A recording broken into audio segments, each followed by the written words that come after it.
최경영의 수정면 승부 2부 최강병기 시작하겠습니다. 오늘은 최영일 시사평론가, 아시아경제 장영진 기자 나왔습니다. 어서 오십시오. 안녕하십니까. 자, 국군 기무사령부의 계엄 문건 작성 의혹에 대한 군검 합동수사단의 중간 수사 결과가 나왔습니다. 그런데 용두삼이라는 평가가 많아요.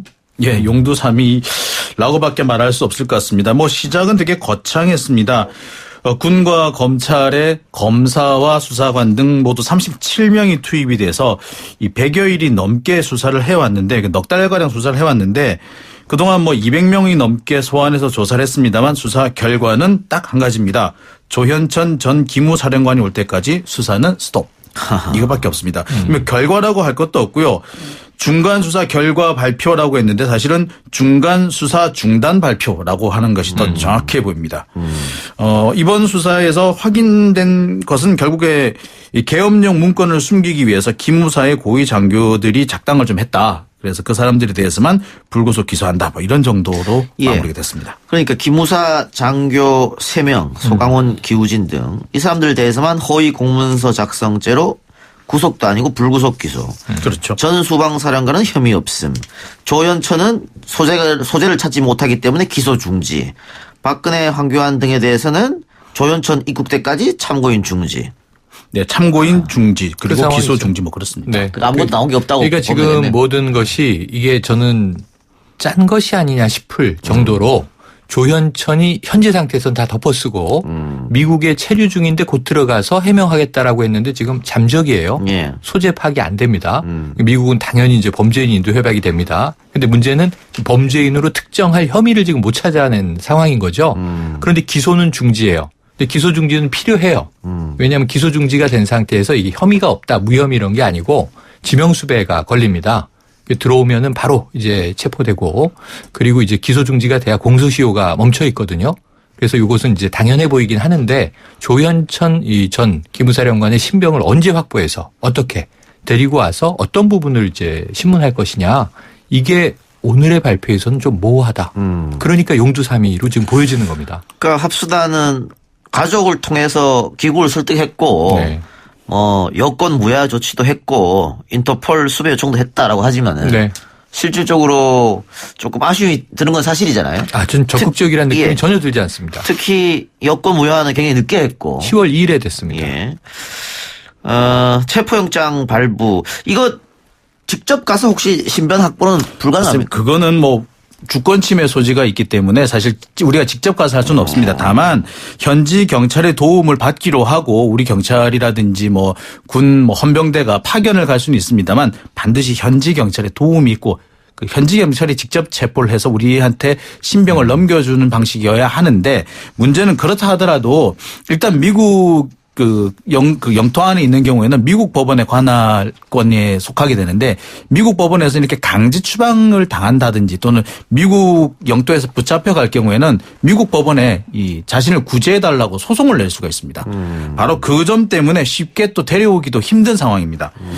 그럼에도 불구하고 사실 좀 우리가 아쉽다라고 얘기하는 것은 이 합동수사단이 출범한 것이 지난 7월 26일이거든요. 근데 실제로 그럼에도 불구하고 조현천 전 기무사령관에 대해서 영장을 청구하고 발부받은 것이 이게 9월 20일, 그러니까 거의 2달이 지나서입니다. 이렇다고 볼 때 그동안 도대체 뭘 했느냐, 이런 지적을 피하기 어려워 보여요. 자, 상식적으로 조현천 전 사령관이 본인의 판단으로 이 모든 것을 기획했다가 좀 이해가 안 되거든요. 이해가 안 되고요. 안 되시잖아요. 그것도 위에 방에 보고를 했을 테고, 그러면은 한민구, 김관진 이 두 사람에 대해서 조사를 했으니까, 그렇죠. 뭐가 나와야 되는데 지금 아무것도 안 나왔단 그러니까 말이죠. 오히려 조현천 전 기무사령관 위에 상관이 지금 말씀하신 한민구, 김관진 전 국방장관이었고, 이 문건 사태가 처음 터졌을 때 한민구 전 국방장관은 아무 일도 아니라는 듯이 이것은 매우 합법적으로 이루어진 당연한 지시다,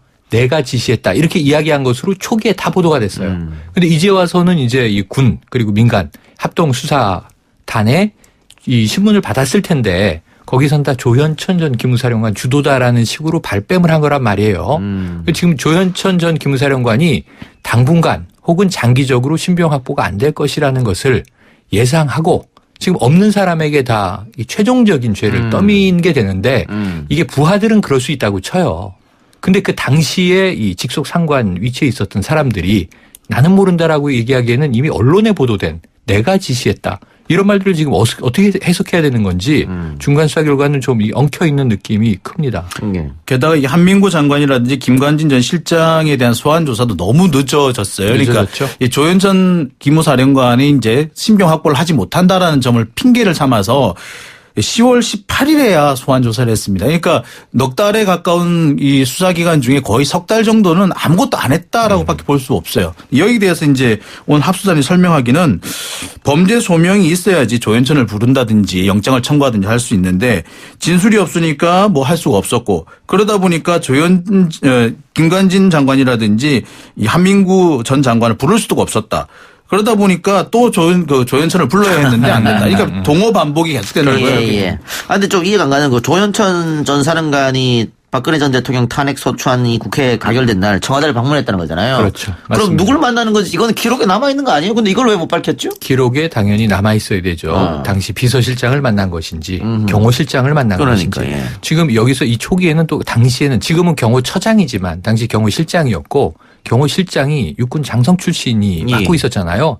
그러니까 경호실도 이 군과 긴밀한 관계가 있었다. 이런 얘기들이 중간 보도로 다 취재 결과 나왔었는데 다 지금 그 내용들은 중간 수사 결과에 빠져 있습니다. 말씀하신 대로 청와대에서 누구를 만났고 어떤 이야기가 오갔는지가 이 사건의 핵심이에요. 근데 그 부분은 지금 확인되지 않은 것 같습니다. 이 부분에 대해서 또 합수단도 뭐라고 얘기를 했느냐면 이 조현천 사령관이 부관을 떼놓고 돌아다녔다. 그래서 어딘지 모른다. 라고 얘기를 한 거거든요. 근데 참 이게 결국엔 조현천을 잡아와야지 뭔가 해결이 된다라는 얘기로 또다시 돌아간 겁니다. 그러면 이게 오늘 중간 수사 발표인데 최종 수사 발표는 뭐 안 되겠네요. 조현천이 안 들어오면 국내로. 아까 장 기자님 말씀이 정확하신 게 지금 스톱이다라는 얘기로 그 시그널로 들려요. 그러니까 조현천이 들어오면 재개가 되겠지만 한번 상상을 해보세요. 조현천 전 기무사령관이 들어왔어요.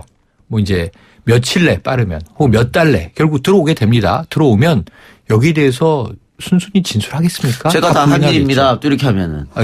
그렇다 한들 제가 혼자 다 한 일입니다 하면은 이게 황당해지는 것이고 그리고 위에서는 그냥 의례적인 작업인 줄 알았다.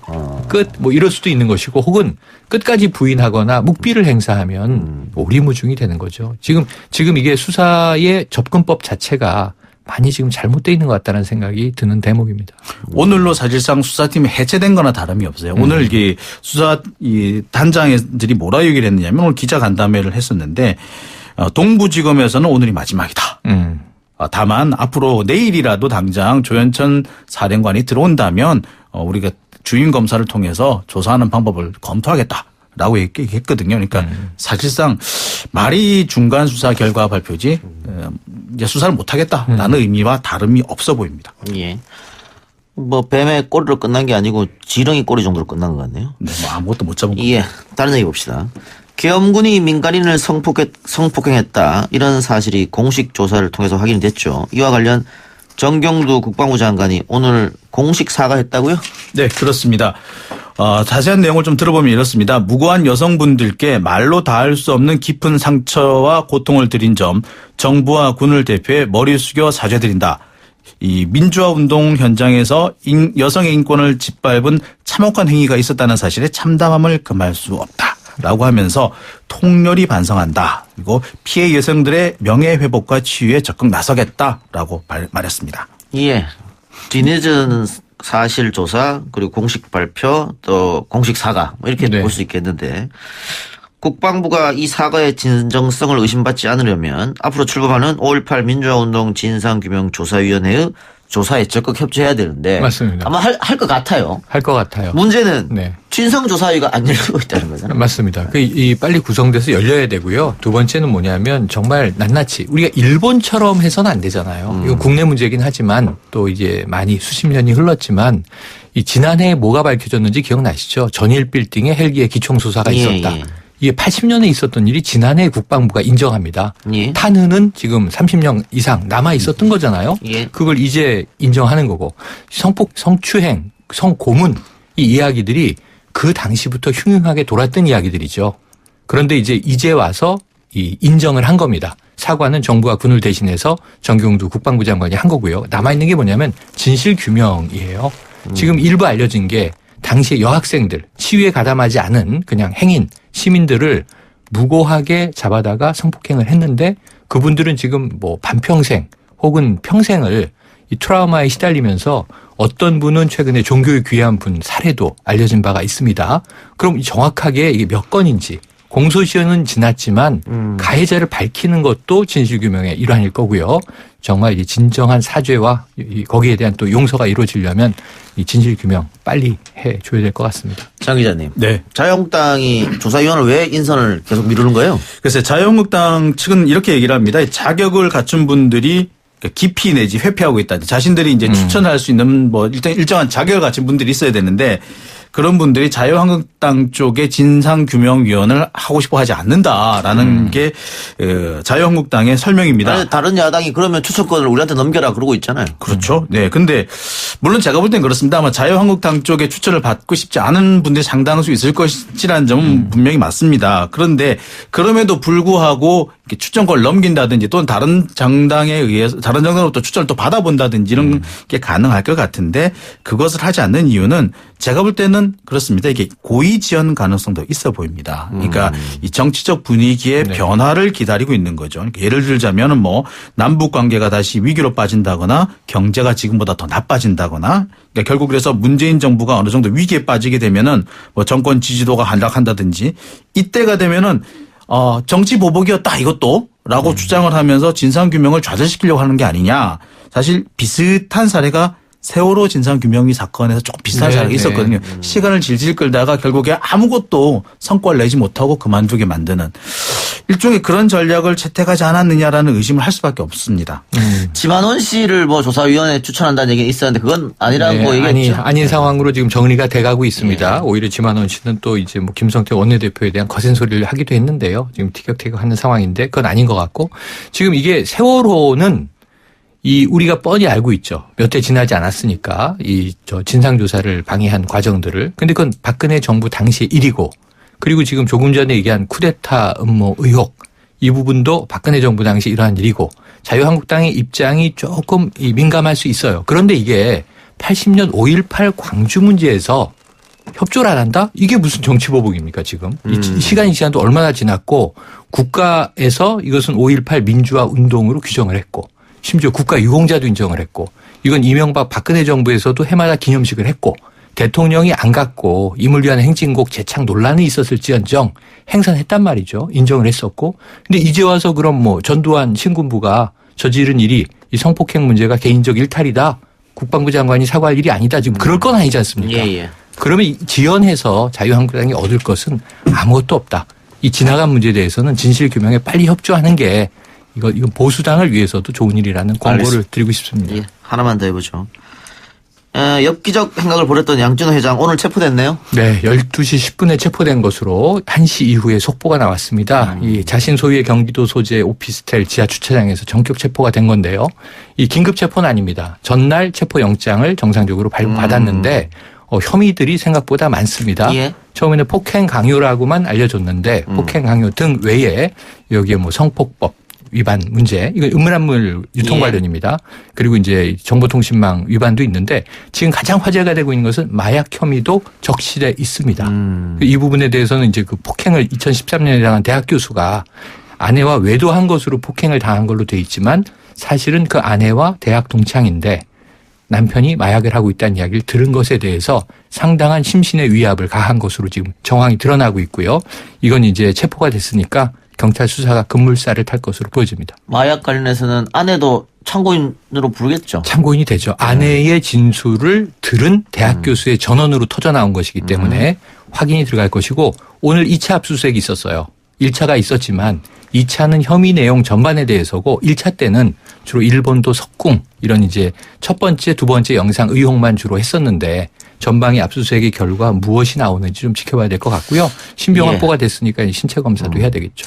근데 신체 검사 이야기 나왔습니다만은 양 회장이 머리에 염색을 너무 자주 해서 마약 그 성분이 남아있진 않을 것이다. 나오긴 네. 어려울 것이다. 이런 얘기가 있던데. 그러니까 이 염색 자체가 탈색을 한 3번 하면 이 모발로 추출되는 마약 성분을 다 빼버릴 수 있다. 이게 통설인데 경찰 관계자가 그럴 수 있다라고 인정을 하더군요. 예. 그런 상황인데 이 만약에 최근에 마약을 했다면 또 다른 방식, 혈액이라든가 또 다른 방식으로도 아마 채취 방법이 있을 것 같아서 이게 한 이 6개월, 1년 이상 됐고 그 사이에 마약을 안 했으면 모르겠는데 아내의 전원을 일부 흘러나온 걸 지금 추정해 보면 상당히 상습적으로 했을 가능성이 있거든요. 아내가 나에게도 마약을 놓았다라는 이야기를 한 것으로 전해지거든요. 이건 좀 지켜볼 문제입니다. 예. 그래서 뭐 그 부분에 대해서 몇 가지 좀 다른 의견을 내시는 분들이 계시더라고요. 그러니까 피하 지방에서 추출하는 방법도 있긴 있다. 최근에 개발된 게 있다. 방법이. 예.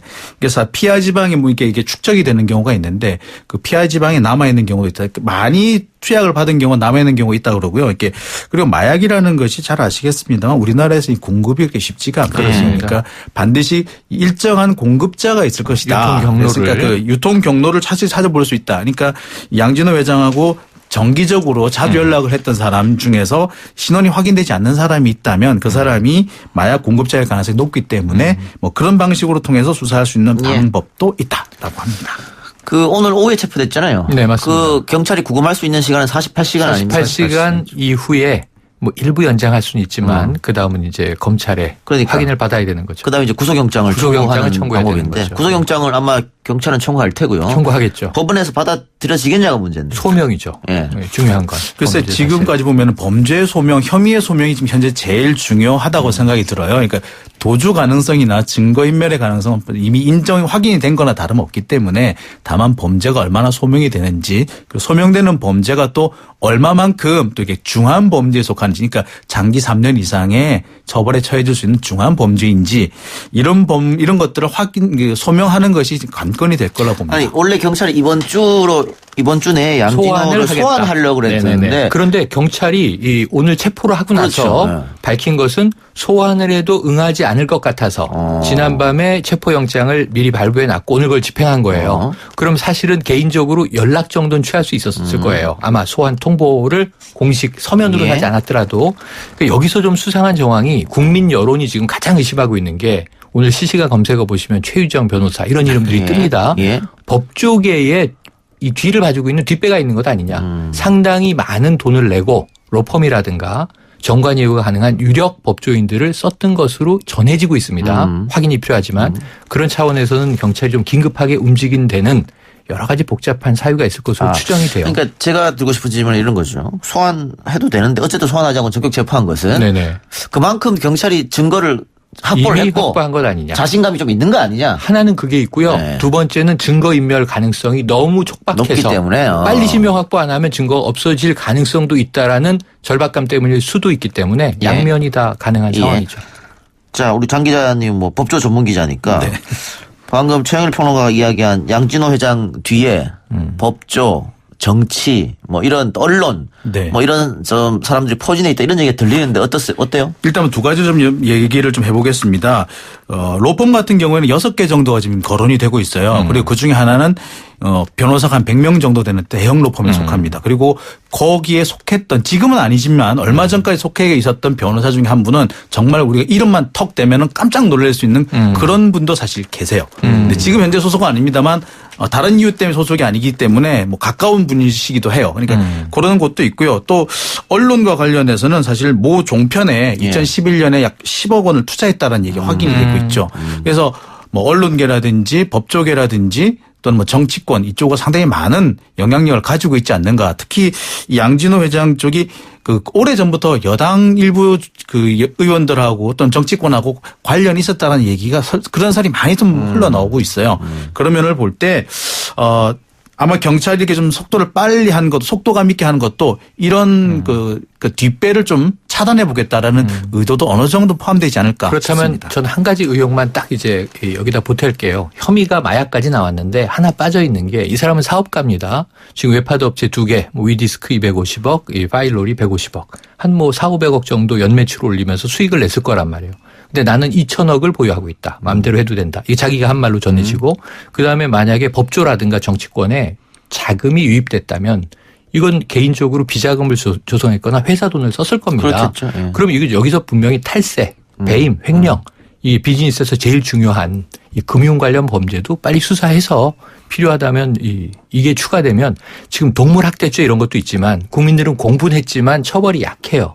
근데 지금 죄질은 점점 이게 예. 아주 극악한 것으로 드러나고 있거든요. 그러니까 저는 이게 이 회사 관련 예. 돈의 흐름도 조사하라 촉구하고 싶습니다. 그러니까 그 교수 관련 폭행할 때 그 동생이 폭행했잖아요. 친동생입니다. 예, 근데 나중에 동생하고 틀어져서 동생한테 3억을 줬는데 네. 합의금으로 네. 수표를 줬단 말이죠. 그렇죠. 그게 만약에 개인 돈이면 문제가 없겠습니다만 회사 네. 돈이면 이것도 횡령이나 횡령이죠. 되니까 그 부분 봐볼 필요가 있다. 또 이거는 맞습니다. 수표니까 경찰이 추적하려고 마음먹으면 얼마든지 가능할 것 얼마든지. 같아요. 예. 네. 조금 더 수사를 지켜보겠습니다. 오늘 두 말씀 여기까지 듣겠습니다. 수고하셨습니다. 고맙습니다. 고맙습니다.